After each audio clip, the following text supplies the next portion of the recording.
Hello, my friend. Stay a while and listen.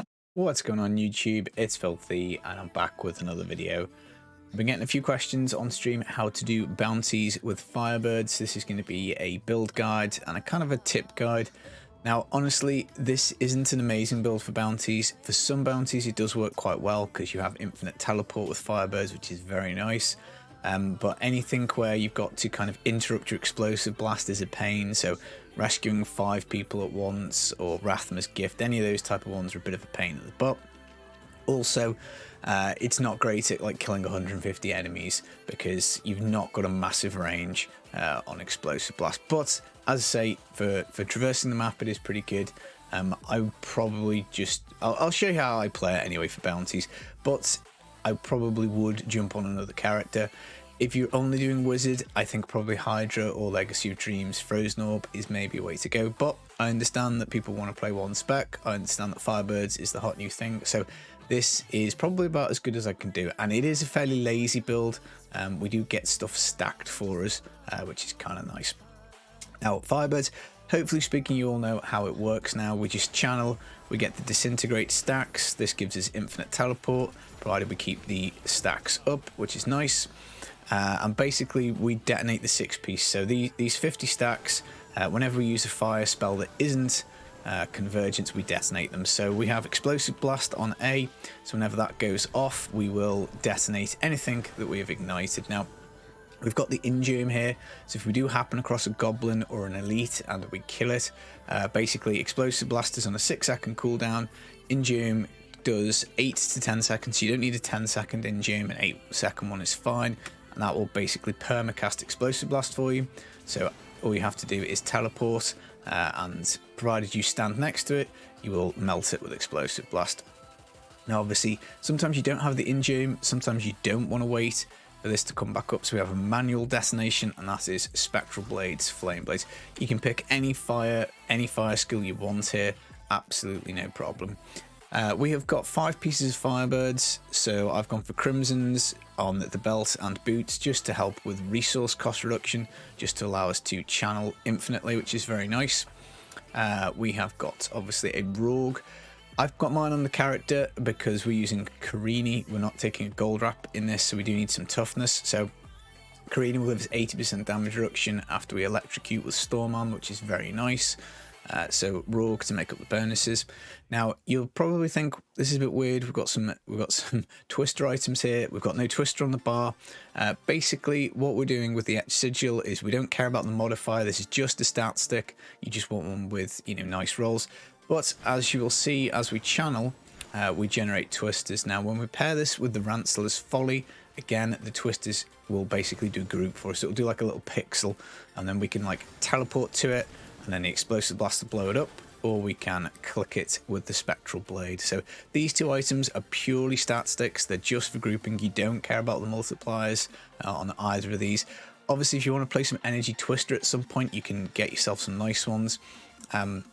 Just 5% and 6% Chris on here would be great. Gold Find or Pickup Radius would also be nice as a secondary. On this one it doesn't really matter. We don't need Arcane Power on Chris, as you can see, so you don't necessarily need that. I've left it on, but yeah, it doesn't matter too much. In the queue we've got the Orb of Infinite Depth, so we've got 80% damage reduction in Firebirds, 80% damage reduction from Carini, and 80% for the Orb of Infinite Depth. Plus, I think about 30-40% with the Crimsons. Now, you may say, Filthy, that is a hell of a lot of damage reduction. Why do we need so much? Well, Carini drops off sometimes, Explosive Blast drops off sometimes. So I find that if we have both of these, then one of them pretty much is up all the time. We want to keep our squirts up. It's double damage, and it just means for bosses, we've got no worries. We're incredibly tanky. Now we've also got Syndicate. This reduces fire skills, so that means Explosive Blast Chain Reaction gets a resource cost reduction, which is nice, and Convergence, which is the room we've gone on Disintegrate. Both of those are covered. If you swap this off from fire, then you're not going to benefit from the Syndicate. It doesn't unfortunately feed into Crimson's toughness, but other than that, it is pretty tasty. I've gone for Avarice Band for pickup radius. Now you do have to like walk over goals to pick it up, so it is still a little clunky for that, but honestly I can't really think of much else that's better. You could maybe go for an XP ring. You could maybe go for a bit more damage if you were struggling, albeit I don't think you will be. Gem-wise, a powerful and a trapped. By all means, you can swap out one of these two for a stricken if you want the bosses to go a little faster. That is absolutely something you can do. You don't need any kind of rolls other than just basically crit. Cooldown is kind of helpful, because obviously the more cooldown you have, the less reliant you are on Injure for Explosive Blast. So I would try and pick up cooldown on shoulders, gloves, weapon. Offhand probably would be nice for cooldown. If you get it on your rings, then fine, but I don't have it on either. We get 20% out of Crimson's anyway. Topaz I've gone for in Helm for the toughness, but by all means it may well play better with a diamond now that I think about it. But I've been using this, so yeah, maybe we'll put a diamond in when we go and do some footage. But that is the gear. I can't really think of too much. The jewellery, as I say, is a little swappable. You know, even Squirt, you probably don't need the double damage. So if you do fancy taking something else, you probably can do. But this is the spec we're going to use in the footage. Skills-wise, we've covered this. Storm Armor, Power of the Storm, just for arcane power. Again, doesn't really make too much difference. There's not a great ton of runes here. Covered this one. Magic Weapon Deflection. This is for a shield. Galvanizing Wool gives us a shield, so basically the squirts is up the whole time, which is super duper. Teleport, Safe Passage. Again, there are not many great runes. We don't need Wormhole, for instance, so we may as well take the damage reduction. Evocation for cooldown. Shield we have covered. Audacity, because we are pretty much close range with this. And Conflag. This is just basically, this is on my wizard setup that I use anyway, so I've just kind of left it off. But if you wanted a bit more damage, Elemental Exposure, or you could take Unstable Anomaly for a cheat death if you wanted. So again, one of those three passives should be absolutely fine. Now, I'm sure somebody's going to ask, why don't we use Twisters and why don't we use the Fire Twisters? Well, we can do, but we would have to manually cast them. So a Firebirds proc will not be activated on the 6-piece by another proc. So what this means is these Twisters, even if they were fire, if they hit something, it doesn't count as a 6-piece activation. It's why the Wand of Woe doesn't work for Explosive Blast.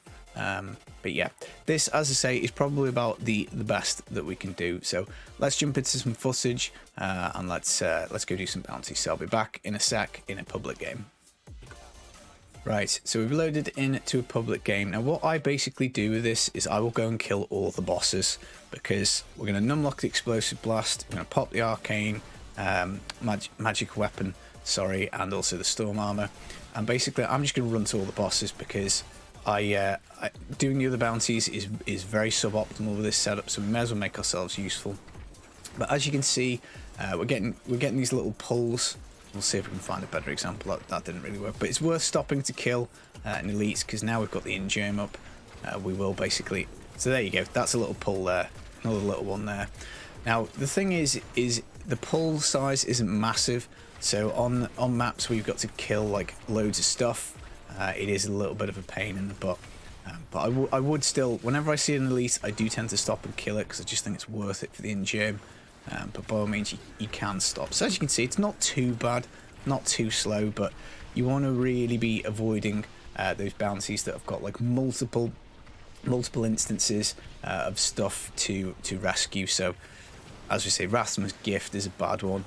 Anything where you've got to basically run the teleport to town animation. Now for bosses, if it's a bit slow, you can just left click a few times and that will be the boss dead. So, you know, by all means, if you want to take Stricken, as we say, you can do. So we'll grab this chest, grab the stuff in it. I would then turn off Numlock. Unfortunately, that dude has gone to go kill that guy, so that's a bit of a bummer. But we'll go kill another boss, and then I'll just look to mop bounties up, and we'll just basically do this. So run to all the bosses, do them, and then just mop up what you can.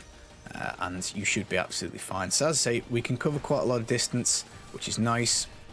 We've got the manual detonations here with the Spectral Blade, and yeah, this is how I play bounties when I do Firebird. I haven't looked into Hydras. That's normally when I do Wizard, I normally do Hydra. So if anybody would like any more Wizard bounty guides, just let me know in the comments. But I think you get the idea of this. so there's probably not much point me filming the rest of this. So I'll carry on this game. I'll keep the recorder going just in case anything interesting happens. Maybe we find a beam of dream. Looks like that guy's struggling to kill the Skeleton King, which is quite funny. And I've got lost. Anywho, I'll be back with some more videos soon. I hope you're enjoying the season. Diablo 2 Remaster was a lot of fun. I will be making some videos on that soon. I've just been super busy IRL. But yeah, enjoy the rest of your day. I'll see you real soon. Take it easy. Peace.